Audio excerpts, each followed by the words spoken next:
जुन्नर तालुक्याच्या पश्चिम भागात अवकाळी पाऊस झाला। या भागातील बाजार आणि ज्वारीच्या पिकांचं मोठं नुकसान झालेलं आहे। ज्वारी आणि बाजरी या दोन्ही पिकांचं नुकसान झालेलं आहे, त्यामुळे शेतकरी हवालदिल झालाय।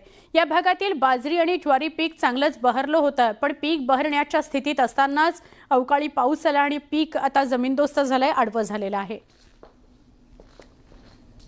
चिंपट्यात झालेल्या जोरदार अवकाळी पावसामुळे बाजरीच्या पिकाचं प्रचंड असं नुकसान झालं आहे। आपण या ठिकाणी पाहू शकताय, अगदी बहरत असलेलं हे बाजरीचं पीक अवकाळी पावसामुळे जमीनदोस्त झालं आहे। खरं तर या भागातील शेतकरी मोठ्या प्रमाणात आपल्या शेतामध्ये बाजरीचं पीक घेत असतात। हे पीक अगदी फुलोऱ्यात आलं होतं। फुलोऱ्यातून आता या पिकामध्ये दाणं भरण्याची वेळ झालेली आहे। मात्र या परिस्थितीमध्ये झालेल्या जोरदार पावसामुळे हे पीक जमीनदोस्त झालं असून बाजरीचं पीक मोडलं गेलंय आणि या पिकाचं प्रचंड नुकसान झालेलं पाहायला मिळत आहे।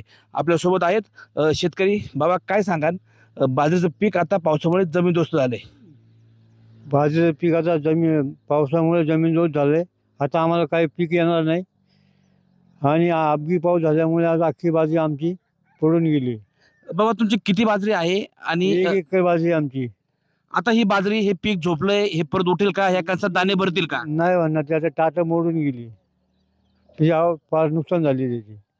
खरं तर आपण पाहिलं, या ठिकाणी हे जे बाजरीचं पीक आहे हे पूर्ण मोडून गेलेलं आहे आणि हे यामुळे आता पूर्ण नुकसान होणार आहे, असं मत या ठिकाणी शेतकऱ्यांनी व्यक्त केलंय। सचिन तोडकर, न्यूज 18 लोकमत, जुन्नर, पुणे।